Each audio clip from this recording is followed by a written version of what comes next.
الحمد لله وحده نحمده ونستعينه ونستغفره ونعوذ بالله من شرور أنفسنا ومن سيئات أعمالنا. من يهدي الله فهو المهتد ومن يضلل فلن تجد له وليا مرشدا. وأشهد أن لا إله إلا الله وحده لا شريك له، وأشهد أن سيدنا ونبينا وحبيبنا ونور قلوبنا محمد رسول الله جاء بالحق بشيرا ونذيرا بين يدي الساعة. من يطيع الله ورسوله فقد رشد، ومن يعص الله ورسوله فقد غوى، وما يضر الله شيء، وسيعلم الذين ظلموا أي منقلب ينقلبون. ضرب الله مثلا للذين كفروا امرأة نوح وامرأة لوط كانتا تحت عبدين من عبادنا صالحين فخانتاهما فلم يغنيا عنهما من الله شيئا وقيل ادخلا النار مع الداخلين. وضرب الله مثلا للذين آمنوا امرأة فرعون إذ قالت رب ابن لي عندك بيتا في الجنة ونجني من فرعون وعمله ونجني من القوم الظالمين. ومريم ابنة عمران التي أحصنت فرجها فنفخنا فيه من روحنا وصدقت بكلمات ربها وكتابه وكانت من القانتين. يا أيها الذين آمنوا قوا أنفسكم وأهليكم نارا وقودها الناس والحجارة عليها ملائكة غلاظ شداد لا يعصون الله ما أمرهم ويفعلون ما يؤمرون. يا أيها الذين آمنوا توبوا إلى الله توبة نصوحا. يقول تعالى في كتابه العزيز بعد أعوذ بالله من الشيطان الرجيم بسم الله الرحمن الرحيم كمثل الشيطان إذ قال للإنسان اكفر فلما كفر قال إني بريء منك إني أخاف الله رب العالمين فكان عاقبتهما أنهما في النار خالدين فيها وذلك جزاء الظالمين. صدق الله العظيم. سورة الحشر. هذه الآية العزيزة، هذه الآية هي للمؤمن، المؤمن الذي يعي معنى الإيمان بالله، الذي يعي معنى اتبعوني قل إن كنتم تحبون الله فاتبعوني يحببكم الله. هذه الآية هي للمؤمن الذي يدعو في كل صلاة ويقول اهدنا الصراط المستقيم.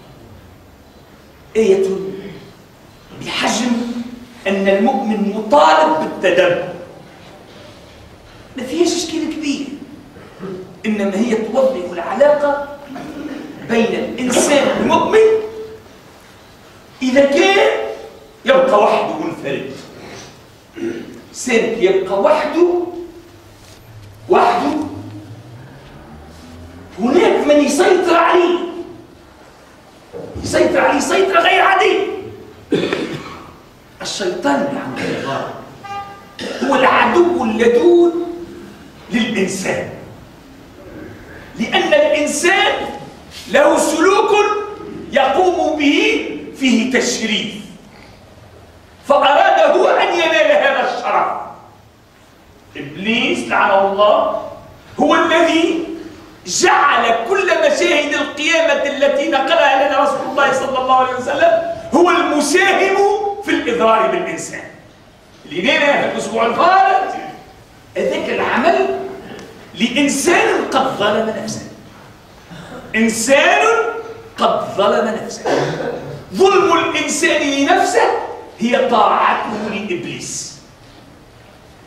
الشيطان أصر على أن يخضع الإنسان لمشيئته وإرادته، وأقسم أنا من خان،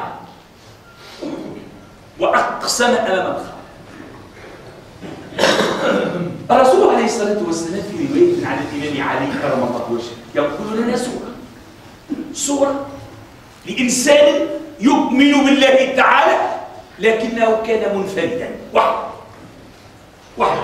إنسان لو يبدأ وحده ينهشوه الذيوب، ينهشوه ياكلوه لأنه وحده مهما بلغ درجة من الإيمان. والرسول عليه الصلاة والسلام يحثنا باش يكون للمسلم على العلاقة مع أخوه المسلم اليد في اليد، باش ما يتفرجش بيه، لأنه ينتصر عليه يضربه. سيدنا آدم عليه السلام كل ما في الكون كان عنده إلا هيك. وشفتوا وتعرفوا كلكم ماذا فعل إبليس اللعين بآدم في مكان من المفروض أن يكونوا الزوج مطيعين لله سبحانه وتعالى. أحد الرهبان، الرسول عليه الصلاة والسلام يقص قصة أن أحد الرهبان 60 سنة وهو يتعبد، ما استطاع إبليس أنه كما نقولوا بلغتنا التونسية باش يحرك له شعره. أنا نموت، أنا مش موت. فطلب إبليس من أعوانه من يقدر على هذا الراهب. قال أحدهم هنايا عندي أنا، خدمتي أنا، قال نظم الأمور. فذهب إليه في صورة رجل يطلب العلم والمعرفة وكيفية العلاقة مع ربه، لأن هذا الراهب يحب حد معاه. وقال له تخدمني نخدم، هو الفضل. قعد يرجع ويرجع لنقبل أنه باش يعاشره مدة، وعاشره مدة طويلة إلى أن اطمأن له. قال هذايا متاعي، هذايا يعرف، وهذايا متربي على يدي. لكن هذا الشيطان لعنه الله كان له دور رئيسي، هو إغراق الإنسان في مواطن لا يرضاها الله تعالى. مشكلة إبليس الرئيسية شنية؟ هي السجود. السجود اللي فيه ماذا؟ فيه شرف وتكريم. السجود هي حالة من الحالات التي يقوم بها الإنسان إما بالانحناء أو بغيره، تعبر عن التذلل للخالق، لكنه في الشرع السجود هو وضع الجبهة على الأرض وفيها تكريم للإنسان عن سائر المخلوقات. فالإنسان عندما يسجد وينزل وهو واقف فهو في المواقع العليا عند الخالق تعالى.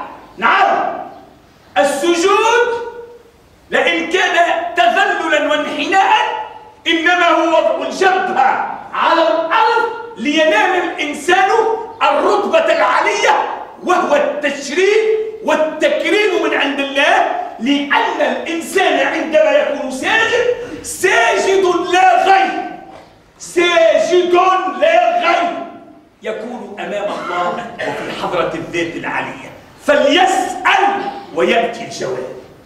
إبليس لعنه الله يريد هذا. لما شرف عليه آدم عليه السلام ما حبش، فكان حكمه حكما منه هو. قال أنا خير، هذاك رأيه هو. فهذا الشيطان المسؤولية بتاعه السجود. كيف ينال الإنسان هذا الشرف وهذا التكريم وهو ما ينالوش؟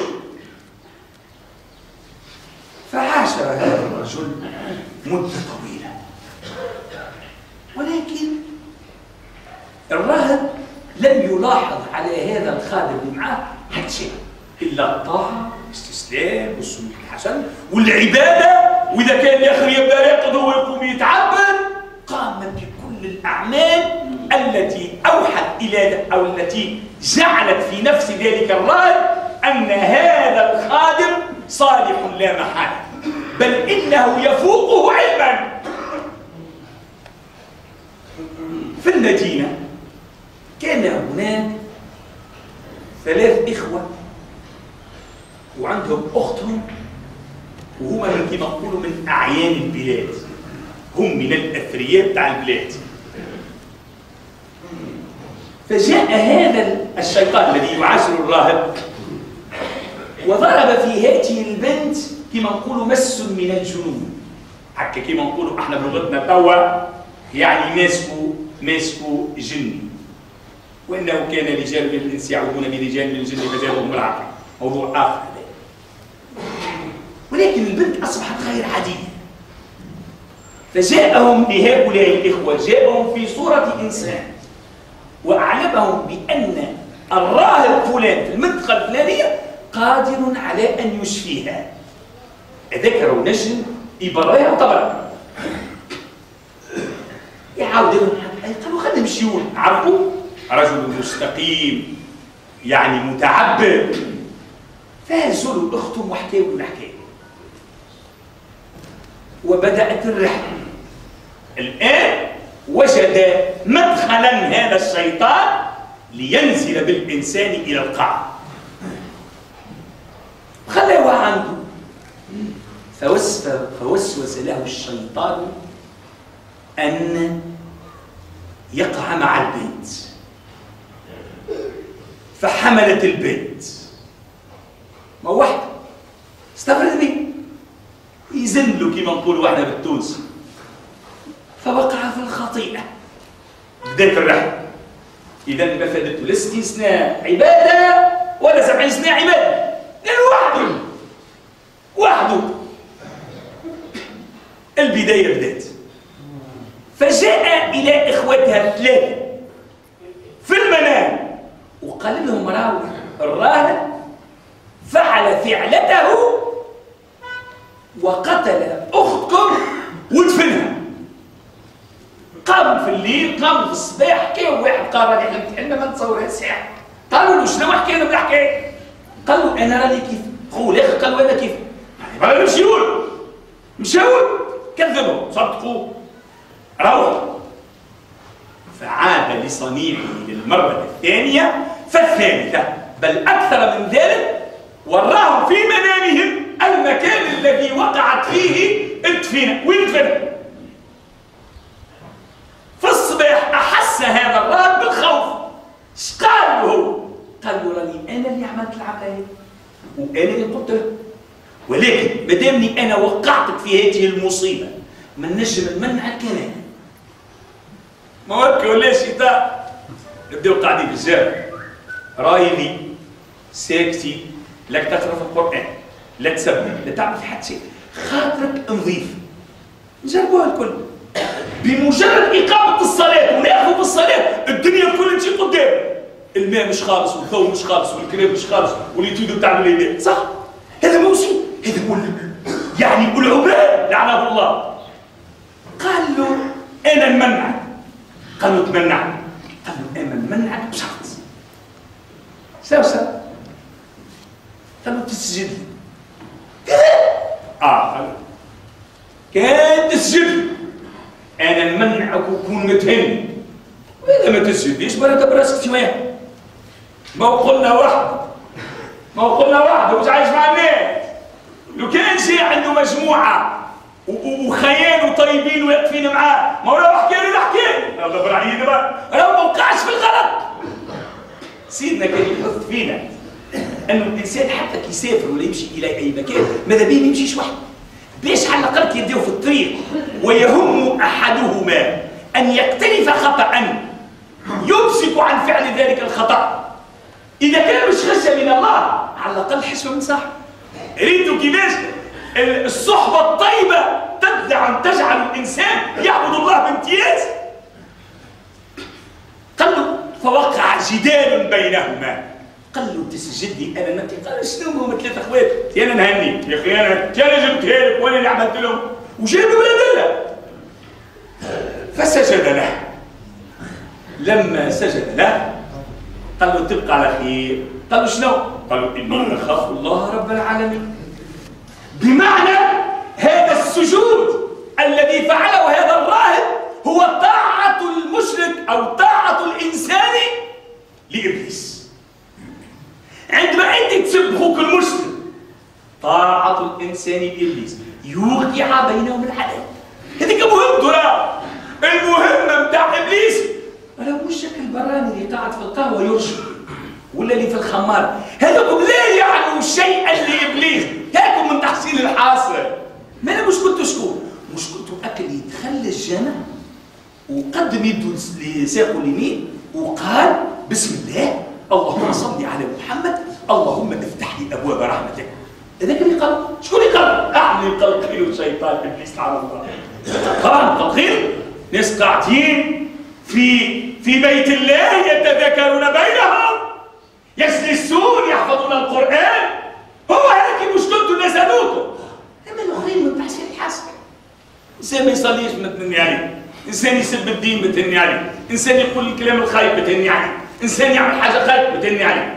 مشكلته اكل يجبد يقرا القران، مشكلته اكل يجي للجامع يصلي، مشكلته اكل يقابل اخوه المسلم يضحك له في وجهه يقول له السلام عليكم ورحمه الله، ابتسامتك في وجه اخيك صدق، يجيك تغيظه هو، لا ما تسكتلوش ما تسالش عليه، يا هو خليه يبدا قبل، ريت ايش يعمل هو؟ ايش بيخمن له انت؟ خليه يبدا قبل، هو يفعل هذا لعنه الله عليه، غايته ماذا؟ غايته ان يبعد الانسان عن الطريق السوي، لان الطريق السوي هو طريق الرسول صلى الله عليه وسلم الذي ما انتصر الا للانسان وما انتصر الا للامه التي تريد ان تكون الافضل تحت قياده رسول الله صلى الله عليه وسلم. فابليس لعنه الله قالوا الكثير عن رسول الله صلى الله عليه وسلم، غواه وما غواه. دعك من هذا الهراء، فهناك من يقول ان الشيطان الذي كان قرينا للحبيب عليه السلام اسلم. دعنا من هذا كله، فالرسول عليه الصلاه والسلام بنى الطريق السوي، السوي الذي لا يمكن للانسان الا ان يكون ضمنه ليستطيع ان يتحصل على رضا الله سبحانه وتعالى. اخوك المسلم تضحك له في فمك ماهيش بالفلوس، تسلم عليه مش بالفلوس، تقدم ساقك وتدخل للجامع وتقول الحديث بتاع سيدنا عليه السلام بسم الله اللهم صل على محمد اللهم افتح لي ابواب رحمتك، كي تخرج نفس العمليه بسم الله اللهم صل على محمد اللهم افتح لي ابواب رزقك. هذا هو الطريق السوي السليم، طريق النبي عليه الصلاه والسلام، طريق المحبه. شنو؟ طريق المحبه بين شنو؟ بين المسلمين. المسلم يحب هو المسلم عندما يقول له الكلمة الحلوة. شنو هي؟ الكلمة الحلوة يقول فيها تعالى في كتابه العزيز بعد أعوذ بالله من الشيطان الرجيم بسم الله الرحمن الرحيم يا أيها الذين آمنوا اتقوا الله وقولوا قولا سديدا يصلح لكم أعمالكم ويغفر لكم ذنوبكم ومن يطع الله ورسوله فقد فاز فوزا عظيما. صدق الله العظيم. نفعني الله واياكم بإرسال الكتاب وجعلني واياكم من غضبه والم عقابه ورزقني واياكم الوقوف مع آدابه واستغفر الله العظيم الكريم لي ولكم من كل ذنب فاستغفروه انه هو الغفور الرحيم ولا حول ولا قوه الا بالله العلي العظيم. ادعوا الله يستجب لكم.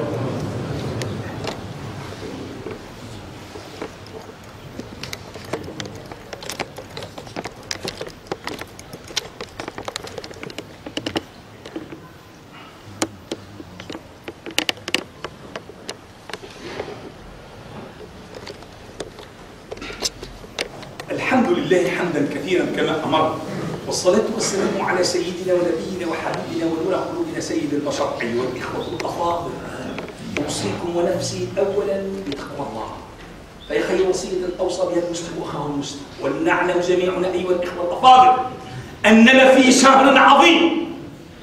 الشهر هذا وفي مثل هذا اليوم، في مثل هذا اليوم من شهر شعبان انتصر المسلمون في السنة 11 في معركة الحصين بقيادة القعقاع. ريتوا قداش يلزمنا برشا خدمة احنا المسلمين. كل شيء ذاك يلزمنا مخاخة تشتغل. انتصروا بماذا؟ لماذا انتصر القعقاع؟ انتصر بمحبته لله ولرسوله وللمؤمنين. من القعقاع كيف هو؟ الله ورسوله. هذا ما يكتملش حب الله والرسول ما يكتمل إلا بحب المؤمنين. مسلم يجب أن يكون في مستوى ماذا؟ في مستوى المسؤولية الملقاة عليه. المسلم يضحك هو المسلم يقول له الكلمة الباهية. ونحن إخوة الأفاضل مازلنا على رمضان، إن شاء الله مبروك سعيد، وإن شاء الله ربي يقبل علينا الصلاة والصيام. شو اللي نستلم؟ عجيب. بعض أيامات شوف نكونوا كلنا مع بعضنا شوف ليه؟ الله أعلم، لكن احنا نقول إن شاء الله مع بعض ونحشر معا، نحشر مع حبيبنا عليه الصلاة والسلام. علاش احنا مطالبين إخوة الأفاضل باش نقولوا لبعضنا حتى كلمة حلوة. أبرزها شنو؟ أن ندعيو لبعضنا أنت تدعي لي وأنا ندعي لي. اللهم يا ودود يا ودود يا ذا العرش المجيد يا فعال لما تريد، نسألك بكل اسم هو لك سميت به نفسك أو علمته أحدا من خلقك أو استأثرت به في علم الغيب عندك أن لا تجعل في جمعنا هذا شقيا ولا محروما ولا ظالما ولا مظلوما ولا مطرودا ولا معذبا بالنار. اللهم اشف مرضانا وارحم موتانا واجعل الجنة مأواهم ومأوانا. اللهم اجعل أحسن أيامنا خواتيمها وأسعدها يوم نلقاك يا أرحم الراحمين يا رب العالمين يا خير من سئل يا أكرم من أعطى. اللهم أرنا الحق حقا وارزقنا اتباعه وأرنا الباطل باطلا وارزقنا اجتنابه. اللهم حبب إلينا الإيمان وزينه في قلوبنا وكره إلينا الكفر والفسوق والعصيان. اللهم حببنا فيك حتى لا نرى محبا غيرك وقونا فيك حتى لا نرى قويا غيرك. اللهم أرنا الحق حقا وارزقنا اتباعه وأرنا الباطل باطلا وارزقنا اجتنابه. اللهم إنا نسألك من الخير كله ما علمنا منه وما لم نعلم ونعوذ بك من الشر كله ما علمنا منه وما لم نعلم. اللهم إنا نسألك الجنة وما قرب إليها من قول وعمل ونعوذ بك من النار وما قرب إليها من قول وعمل. اللهم اغفر لنا ولإخواننا الذين سبقونا بالإيمان ولا تجعل في قلوبنا غلا للذين آمنوا. اللهم اغفر لنا ولوالدينا ومعلمين وأساتذتنا وعلمائنا وفقهائنا وآخر دعوانا أن الحمد لله رب العالمين. أعوذ بالله من الشيطان الرجيم. بسم الله الرحمن الرحيم. إن الله يأمر بالعدل والإحسان وإيتاء ذي القربى وينهى عن الفحشاء والمنكر والبغي يعظكم لعلكم تذكرون. قوموا إلى صلاتكم يا الله.